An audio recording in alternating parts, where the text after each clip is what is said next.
Hi guys, and today I've got in front of me a squad of melta and flamer space marines. Now, it's not a squad that will be used in game. I've made these up with the spare weapons that I got from the missile launchers. They'll be actually used. It's individual rather miniatures to go into my Space Marine tactical squads, because at the moment I'm proxying melters and flamers, so they're going to fit nicely into those roles there. So I finally got the right weapons for the squad. So you're going to see me cupping my hands over the miniatures a few times, because in the past I'm always having trouble with my lighting as I film at night most of the times, and it always washes out the colour. So I'm hoping by blocking the lights somewhat, you can actually see some of the transitions in the colours that always get lost in the filming stage. So that guy, there's a guy there with a flamer.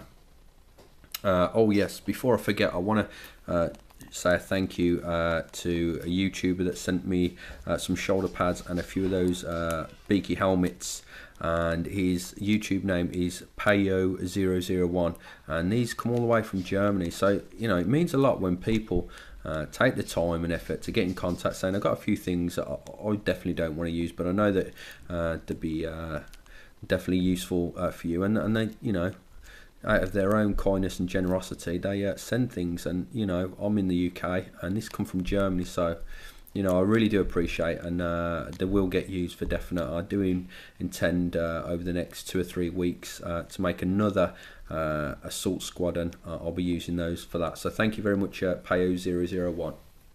Right, on to the next one now. Now there's there's a lot of influence here, and I suppose it stems from I think it's Savage Models. And I used OSL quite a long time ago when I was mucking about with my airbrush when I first got it.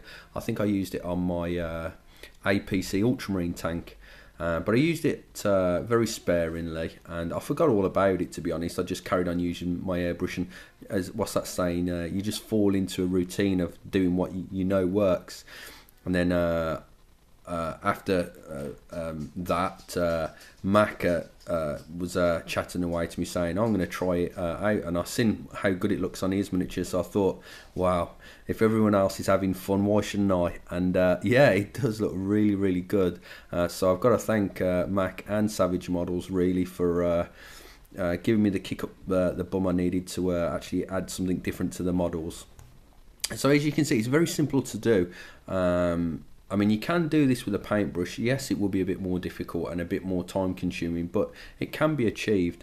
How I do it with the airbrush is I started with a dark colour green, and then I literally feathered with a cone of paint that comes out of the airbrush there with, I think it was goblin green, and then I used, like, I think it was library green as the final central part to the source light of the chamber there.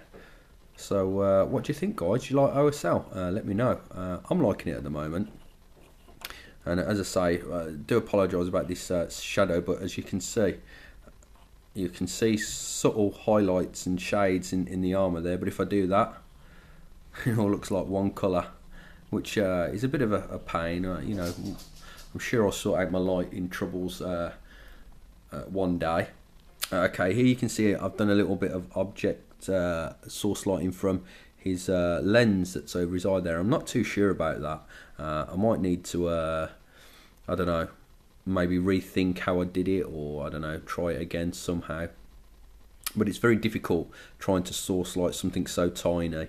But yeah, maybe you can see in a little bit of detail if I actually cover it up a bit.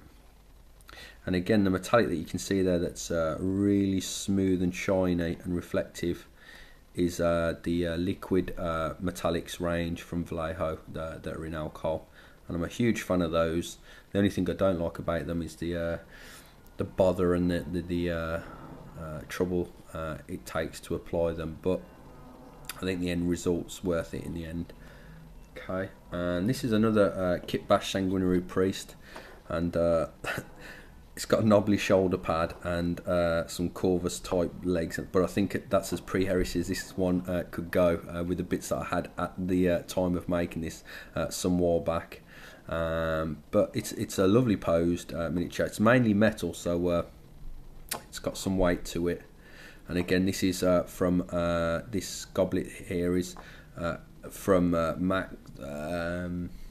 What's that? He told me what it was from now. Space Hulk. So if anyone's looking for goblets for the Sanguinary Priest, I believe there's some of these in that box set, but I don't think that would be that easy to source the parts there, because we all know how scarce those box sets are. So that's my other Sanguinary Priest. Feel no pain. Gotta have it if you're a Blood Angels player. Okay, and this is another guy, and there's another reason I went for bare head. Well, it's two reasons. One, I was sure of making these quite a while back of pre-heresy heads, and if it's a bare head, there you go, it's pre-heresy there and then. And also, if I actually want to add these as sergeants, like a sergeant with a melta gun, he's got a bare head, so it could be a sergeant, or it could be just one of the free weapon upgrades that you get with a 10-man tactical squad. So I think it works out quite well like that. And yeah, I think it looks really cool.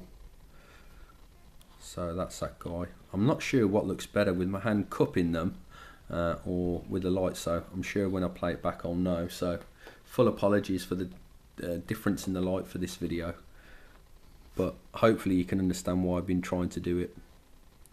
And again, I'm really happy with how the OSL's turned out on the melta chamber there.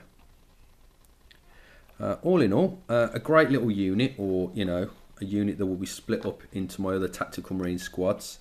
And I've really had a lot going on. You know, boring stuff in my life that's not that you guys don't want to hear about, but it's stopped me from painting for quite a while. So I've dragged my feet over this unit. I think I've had it on the table for over 2 weeks. So I'm really hoping over the next couple of weeks those awesome miniatures that I managed to kit bash with the anvil and Max Mini bits, I'll be able to paint those up real soon.